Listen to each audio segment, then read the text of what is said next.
아버지를 살해한 혐의로 무기징역을 선고받은 김신혜 씨가 재심을 통해 24년 만에 무죄를 선고받았습니다. 재판부는 당시 수사가 위법했다고 판시했습니다. 제주항공 참사 희생자들의 장례가 본격화되면서 유가족 지원에 총력을 쏟고 있습니다. 사고 원인과 책임자를 규명하고 트라우마 극복에도 힘써야 할 것으로 보입니다. 광주 시내에서 화재와 빙판길 차량 추돌 등 안전사고가 잇따르고 있습니다. 경찰의 안전조치 요구에도 광주시는 출근 전이라는 이유로 손 놓고 있었습니다. KBC는 창사 30주년을 맞아 신년 기획으로 5부작 특별대담 한국정치에 길을 묻다를 마련했습니다. 오늘 첫 주자로 나선 정동영 더불어민주당 의원은 5천만 국민이 내란을 지켜봤다며 극우 보수의 수명은 다했다고 밝혔습니다. 시청자 여러분 안녕하십니까? KBC 8시 뉴스 시작합니다.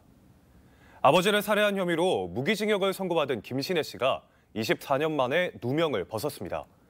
재심에 나선 재판부는 당시 경찰의 수사가 위법했다며 무죄를 선고했는데요. 사법 역사상 유죄 확정 판결을 받고 복역 중인 무기수가 재심을 통해 무죄가 선고된 건 이번이 처음입니다. 신대희 기자의 보도입니다. 무기수 김신혜 씨가 교도소 밖으로 나와 시민들이 건넨 꽃다발을 받았습니다. 24년 10개월 동안 복역한 끝에 재심을 통해 석방되는 순간입니다. 억울한 누명을 벗게 된 김 씨는 다시는 이런 비극이 반복되지 않길 바란다고 말했습니다. 잘못된 부분이 있었을 때 바로 잡으면 좋았을 텐데 그것이 꼭 이렇게 25년, 수십 년이 걸려야 되는 일인가에 대해서 그 안에 있으면서 생각을 많이 해봤습니다. 김 씨는 지난 2000년 3월 수면제를 이용해 아버지를 살해한 혐의로 무기징역을 확정받고 수감 생활을 해왔습니다. 재심 재판부는 검찰과 경찰이 위법한 수사로 김 씨에게 옥고를 치르게 했다고 인정했습니다. 영장 없는 압수수색으로 위법하게 증거를 수집했다는 겁니다. 재판부는 김 씨가 술에 타 먹인 수면제 때문에 아버지가 숨졌다는 혐의도 증명되지 않았다고 판단했습니다. 또 보험 설계사 자격이 있던 김 씨가 보험금을 노리고 범행했다는 검사의 주장도 받아들이지 않았습니다.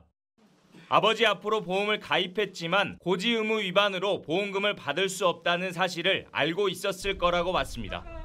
24년 동안 일관되게 무죄를 주장해온 당사자의 진실의 힘이 무죄의 가장 강력한 증거였습니다. 시민단체는 불법 수사를 한 검찰과 경찰에 사과를 요구했습니다. 수사했던 사법기관은 오늘 무죄를 받은 김신혜 씨와 가족에게 진실한 사과와 후속 조치가 이루어져야 할 것입니다. 검찰이 인권 침해에 대한 사과를 하지 않고 이번 재심의 무죄 선고에 불복해 항소할지 관심이 쏠리고 있습니다. KBC 신대희입니다. 제주항공 여객기 참사 희생자들의 장례가 시작되면서 지자체들이 장례 지원과 유가족에 대한 돌봄 대책에 힘을 쏟고 있습니다.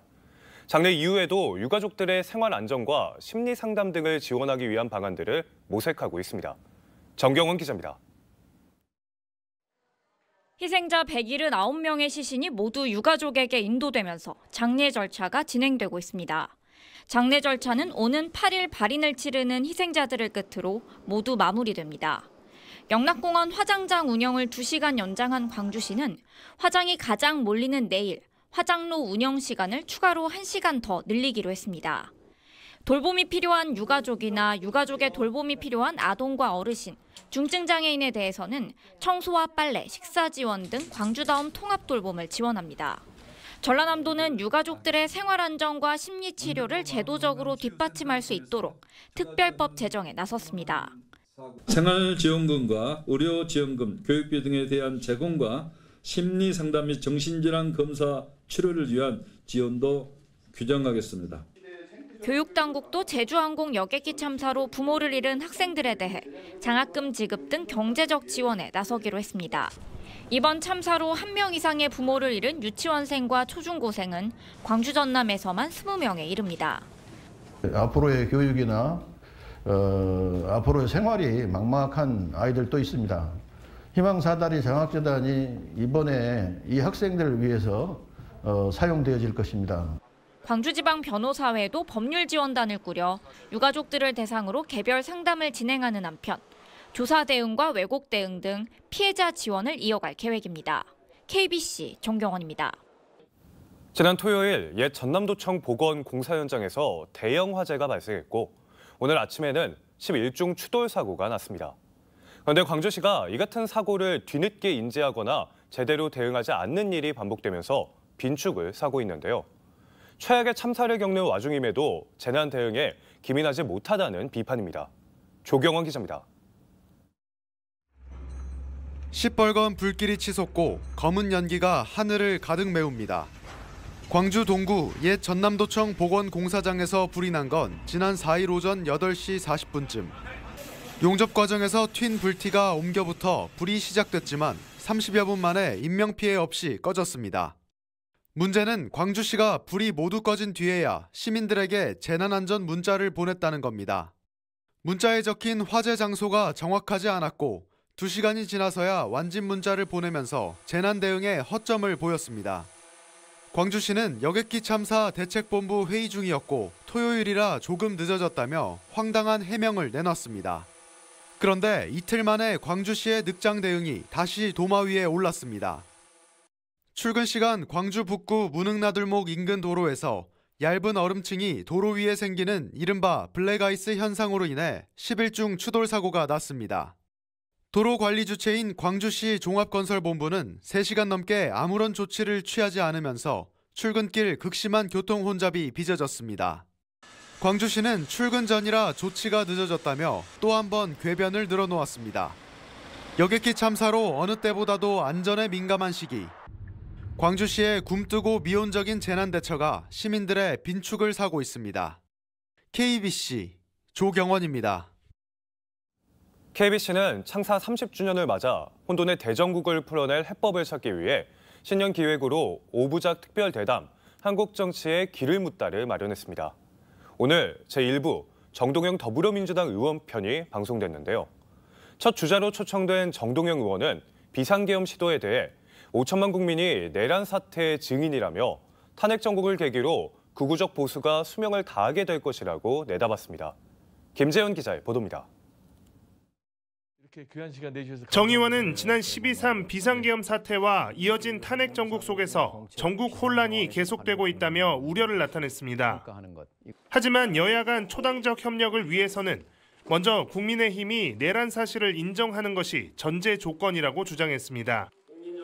탄핵에 반대하는 소수의 국민들에게 기대는 정치는 잘못된 판단이라며 윤석열 대통령의 파면은 피할 수 없다고 강조했습니다. 5천만 국민이 텔레비전 생중계를 통해서 현장을 봤지 않습니까? 네. 더 이상 무슨 증거가 더 필요합니까? 내란의 우두머리요, 반란의 수괴인 것이죠. 조기 대선의 가능성이 높아진 상황에서 다음 대선의 화두가 될 시대 정신으로는 치유라고 답했습니다. 파탄난 국민 경제와 삶의 질을 개선하는 것, 또 검찰과 군 권력 등으로부터 국민들을 안전하게 지켜내는 것이 새 정부의 시대적 사명이 될 것이라고 예측했습니다. 다만 국민의힘을 비롯한 보수 진영에 대해서는 재정립이 필요하다고 지적했습니다. 계엄과 탄핵 논란 등을 거치며 건전한 보수 세력이 약화하고 여전히 반북 반공과 특정 지역에 의지해 생존을 모색하는 극우적 보수의 목소리가 커지고 있지만 결국 탄핵을 통해 수명을 다했음이 증명될 것이라고 주장했습니다. 보수의 대통령이라고 하는 사람들이 다 등장하면 다 감옥에 가거나 탄핵되거나 쿠데타를 하거나 최악이지 않습니까? 저는 이제 극우 보수 세력은 생명을 다했다고 생각합니다. 정 의원을 첫 주자로 김종인 대한발전전략연구원 이사장과 정세균 전 국회의장, 윤여준 글로벌사이버대학교 명예총장, 김진표 전 국회의장이 출연하는 KBC 창사 30주년 기획대담 한국 정치의 길을 묻다는 오는 10일까지 매일 저녁 6시 50분 KBC 광주방송과 지방자치TV, 유튜브 KBC 뉴스 채널을 통해 생중계됩니다. KBC 김재현입니다. 공수처와 경찰이 윤석열 대통령 체포영장 집행을 두고 혼선을 빚다 결국 체포영장 기한 마지막 날을 빈손으로 넘겼습니다. 결국 두 기관은 체포영장을 함께 집행하기로 결론냈지만 사상 초유의 현직 대통령 체포를 둘러싼 혼란은 계속되고 있습니다. 이형길 기자입니다. 체포영장 집행 유효기간 마지막 날 공수처는 체포 업무를 경찰로 이관한다는 공문을 보냈습니다. 경찰은 법률적 논란이 있다며 사실상 집행 거부 의사를 밝혔고 결국 공수처가 다시 경찰과 공조수사본부를 유지하기로 했습니다. 집행기관을 두고 우왕좌왕하는 사이 공수처와 경찰 모두 체포영장 집행을 시도하지 못했습니다. 공수처는 우선 법원에 체포영장 재청구를 통해 유효기간을 연장한다는 방침입니다. 윤 대통령에 대한 즉각 체포를 요구했던 야당은 물론 여당도 이 같은 공수처의 결정에 반발했습니다. 공수처가 현재 정국을 자신들의 지위를 공고하게 하기 위한 수단으로 활용하며 사법체계의 공정성을 크게 흔들고 있습니다. 윤 대통령 체포를 두고 혼돈이 커지는 가운데 야당은 내란 특검법과 김건희 특검법 통과에 집중하고 있습니다. 국회로 돌아온 쌍특검법안에 대해 재의결 표결에 나서고 부결되면 재차 특검법을 발의한다는 방침입니다. 내란 특검법을 즉시 재의결하고 만약 부결되면 곧바로 재추진해야 합니다. 그래야 혼란을 최소화할 수 있습니다. 지난 주말 광주에서는 윤 대통령 체포를 촉구하는 집회가 열린 가운데 광주 전남 시민들은 내란 숙의 대통령 앞에서 법치가 멈췄다며 분통을 터뜨렸습니다. 계엄 선포 이후 한 달 넘게 이어지고 있는 전국 혼란이 날이 갈수록 커져가는 모양새입니다. KBC 이영길입니다. 다음은 희망 2025 나눔 캠페인에 참여해주신 분들입니다. 을로운수 최창구 대표가 100만 원을 보내주셨습니다. 보성군 벌교읍 성금마을 주민들이 10만 원, 지동마을 주민들이 15만 원, 개도마을 주민들이 10만 원, 두평마을 주민들이 20만 원, 김세훈 씨가 10만 원을 보내주셨습니다. 소중한 성금 보내주셔서 감사합니다. 전남 일부 지역에 예비대설특보가 내려진 가운데 새벽부터 많은 눈이 내리겠습니다. 모레까지 예상 적설량은 광주와 전남 3에서 10cm, 많은 곳은 15cm 이상입니다. 아침 최저기온은 보성 영하 4도, 광주 영하 2도, 목포 0도 등 대부분 지역이 영하권에 머물겠습니다. 낮 최고기온은 광주 4도, 무안 5도, 여수 6도 등 4도에서 7도 분포입니다. 새벽부터 내린 눈에 출근길, 도로가 미끄러울 수 있으니 교통안전에 주의가 필요합니다. 광주 전남 시민사회단체가 일제 식민지배를 미화하고 민주화운동을 폄훼한 전남대학교 김재우 교수의 파면을 촉구했습니다. 전남대 민주동호회 등 광주 전남 151개 시민사회단체는 전남대 민주마루 앞에서 기자회견을 열고 국민혈세로 식민지배를 미화하고 민주화를 폄훼한 한국경제사 개관 저자가 전남대에 적을 두고 있는 사실이 부끄럽다며 김 교수의 사퇴를 촉구했습니다. 김 교수의 저서에는 일제 식민지 시절 한국은 빠른 산업화와 경제 성장을 이룩했다 등의 내용이 담겼습니다.